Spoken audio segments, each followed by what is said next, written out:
సనాతన ధర్మం అనగానే ప్రతి ఒక్కడికి నెగిటివిటీయే. అసలు దాంట్లో ఏముంది, ఏమైనా తెలుసుకునే ప్రయత్నం చేద్దాం డీప్గా అని ఎవడూ ఆలోచించట్లేదు. ఎవడో ఒకడు వచ్చి ఓ స్టేట్మెంట్ పాస్ చేస్తాడు, సనాతన ధర్మం నిర్మూలిద్దాం అని. మనం గొర్రెల్లాగా చప్పట్లు కొడతాం, వా సూపర్, ఇలా చేయాల్సిందే. మరి నువ్వు జీవితంలో ఏమేమి అప్లై చేసేటివి ఉన్నాయి సనాతన ధర్మంలో, అవన్నీ వదిలేస్తావా? అవన్నీ చేయవా? చేయకపోతే దేశం ఇట్లనే ఉంటుందా?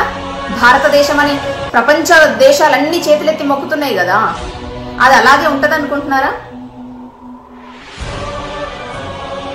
అవును, హిందువుల్లో ఒక యూనిటీ ఎందుకు ఉండదో నాకు అర్థం కాదు. ప్రతిరోజు తన ఖురాన్ చదువుతాడు, క్రిస్టియన్ ప్రతిరోజు తన బైబిల్ చదువుతాడు, కానీ హిందువులం మాత్రము మన భగవద్గీతని కనీసం ముట్టుకోకుండా చచ్చిపోయిన వాళ్ళు ఎంతమందో ఉంటారు. ఎందుకు అలా అవుతుంది? ఒక గొప్ప జ్ఞానం ఉన్న భగవద్గీతని ఎందుకు కనీసం ముట్టుకోవట్లేదు, కనీసం పిల్లలకి చెప్పే ప్రయత్నాలు చేయట్లేదు?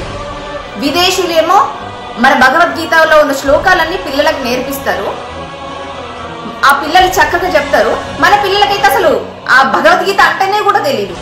ఎందుకు ఇలా పెంచుతున్నాం మనం పిల్లల్ని? ఏది తెలియకుండా ఎందుకు ఇలా ఉన్నాం? ఇప్పుడు సనాతన ధర్మం గురించి మాట్లాడే వాళ్ళు చాలా మంది ఉన్నారు కదా, దాని గురించి అది కాదు ఇది ఇలా అని చెప్పడానికి మీకు నాలెడ్జ్ ఎక్కడుంది? భగవద్గీత గురించి, శ్రీకృష్ణ పరమాత్మ గురించి, రాముడు గురించి ఒక్కొక్కడు ఒక్కొక్క రకంగా కామెంట్స్ చేస్తూ ఉంటాడు. వాళ్ళకి సమాధానం ఇవ్వాలంటే నీ దగ్గర తెలివి ఉండాలి కదా, నువ్వు చదువుకోవాలి కదా. పిల్లలకు ఆ జ్ఞానం వద్దు, కేవలం టెక్స్ట్ బుక్ ఒకటి చదివితే చాలు, వాడు ఏదో ఒక జాబ్, వాడికి జాబ్ వస్తే చాలు, వాడికి ప్రైవేట్ జాబ్ వచ్చినా సరే అంతే చాలు. మనకి ఇంకే తెలివిలు వద్దు, అసలు దేవుడు వద్దు, ఏమి వద్దు, ఇట్లనే ఉందాం, ఇంతే కదా. చచ్చిపోయేటప్పుడు భగవద్గీతని అక్కడ వేస్తారు. భవిష్యత్ తరాలు ఏమనుకుంటాయి?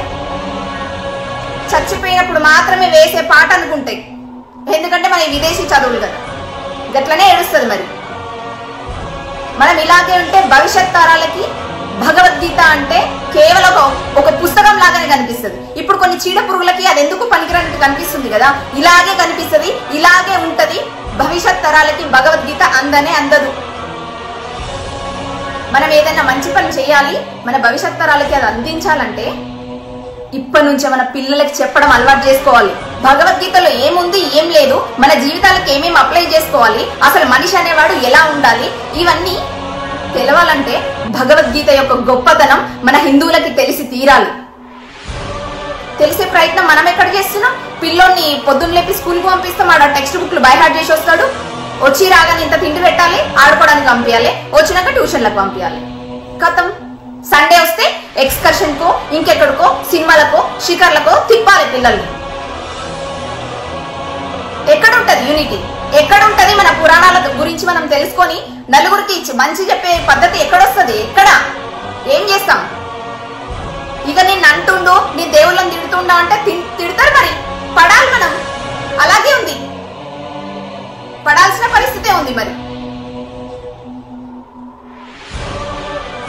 ఒక్కొక్క కమెంట్ చూస్తుంటే బ్లడ్ బాయిల్ అయిపోయింది తెలుసా. అయినా మనం ఏం చేయలేం, నోరు మూసుకొని కూర్చోవాలి అంతే. ఎందుకంటే మనకేం తెలియదు, మనం ఏం చదువుకోలేదు కదా భగవద్గీత గురించి. మాట్లాడితే ఒక్కొక్కడు సైన్స్ గురించి మాట్లాడతాడు. సైన్స్ ఎక్కడి నుంచి వచ్చింది? పురాణాల్లో లేదా సైన్స్? పిహెచ్డి చేయగానే గొప్ప అయిపోరు. ఇది తెలుసుకోండి, పిల్లలకి భగవద్గీత నేర్పించడం చాలా అవసరం.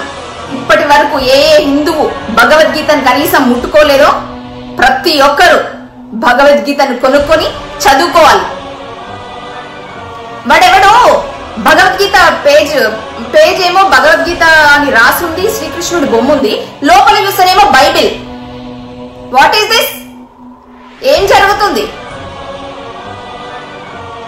మనం నోర్లు మూసుకొని ఉంటున్నాం కాబట్టి ఇలా అవుతుంది. ఇలాగే మత మార్పులు చేస్తున్నారు.